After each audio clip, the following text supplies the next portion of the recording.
অনেকে আমাকে personally knock করে আপনার SMS করে, যেটা হচ্ছে কি আপনার ভিসা সম্পর্কে তথ্য দেওয়ার জন্য, দুবাই ভিসা সম্পর্কে তথ্য। বর্তমান সময়ে আপনার সকল ভিসাই বন্ধ, শুধুমাত্র ফ্রিজুন ভিসা ছাড়া। ফ্রিজুনে আপনি ভিসা লাগাতে পারেন, তো যারা ক্যান্সেলের মধ্যে আছেন তারাও ফ্রিজুনে লাগাতে পারেন, বাট তারা অন্য কোথাও লাগানোর আর কোনো বর্তমান অপশান নাই। তো এর মতো কিছু ক্যাটাগরি আছে, তো সেটা নিয়ে আমি বিস্তারিত বলতেছি। এরপরে আরেকটা বিষয় হচ্ছে, যাদের বৈধ অনার্স সার্টিফিকেট আছে তারা কিন্তু ভিসা পেতে পারে আদার্স লাইসেন্সের মধ্যে, আদার্স কোম্পানির মধ্যে।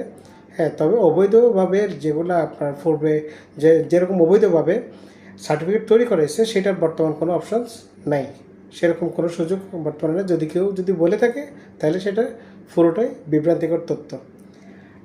এখন হচ্ছে কি, যদি কেউ ফ্রি জোনে ভিসা লাগায়, সেক্ষেত্রে যে ক্যাটাগরি হচ্ছে আপনার ফ্রি জোনের অ্যাকচুয়াল ভিসা হচ্ছে ভেতরে কাজ করা, ফ্রি জোনের ভিতরে কাজ করা, সেটা দুবাই ফ্রি জোন বা শারজা ফ্রি জোন। তো আপনাকে যদি বাইরে কাজ করতে হয়, নিজেকে হাইড করে তারপরেই কাজ করতে হবে আপনার।